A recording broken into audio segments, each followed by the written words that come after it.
Dumela Mahotsi, happy November. This is my birthday month, so I'm basically in holiday mood until further notice. Well, until the 2nd of January when reality sets in.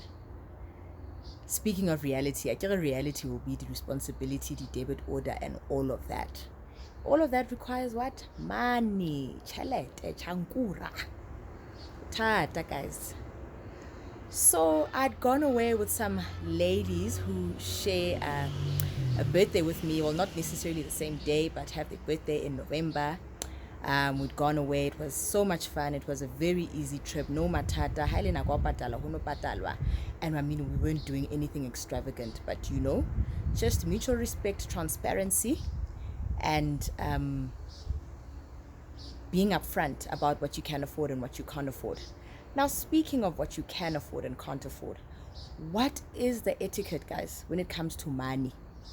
For example, restauranting, if I invite you to the Westcliff, let's say, for example. Oh, Westcliff is nice. Apparently, I haven't been. If I invite you, is it on me to pay because I invited you, or do we split the bill? Like, how do we do it? Because what if we're splitting the bill and you were drinking Verve and Dimoe or Dumut or whatever, and I was just drinking Savan? Well, I understand, I also ate as you ate, but I wasn't, drinking champagne like you. Now, do we split the bill, or do we pay for what we ate and drank? Some people say, Hore, it's crass to be sitting, sorting out a bill like that. We must just split the bill. We're now adults, so it shouldn't be a problem for us. But I'm thinking, ach, how can I be drinking Verve and other expensive champagnes, and then you are drinking maybe a cider or beer, and I expect us to pay the same for our bill? It just doesn't seem fair. But I mean, you guys will let me know what is the etiquette for going out. A few years ago, before I had a car, I was traveling with, not a few years ago, like over 10 years ago, actually. I just started working while I was in between jobs. Traveled with another friend of mine who already had a car. We were going for a friend's 21st.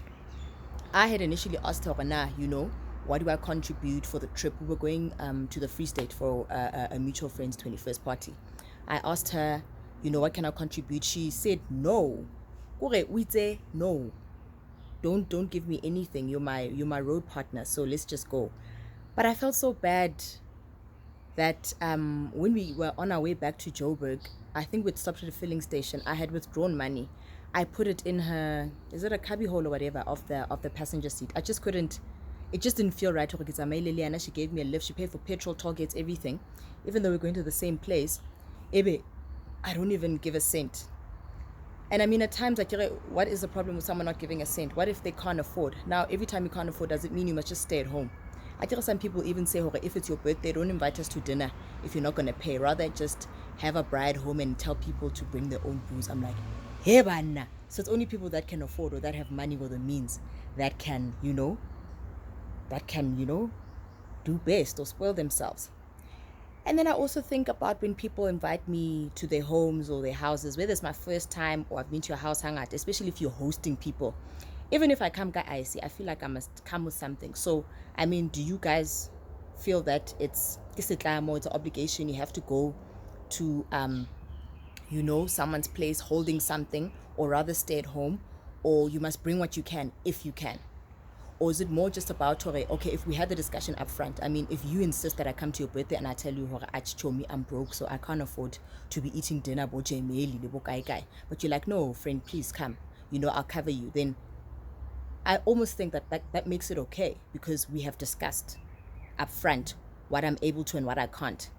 Other people, but now they have money for days or they have means for days, and they can come to your house, but putila matsoho. I don't know if that's okay.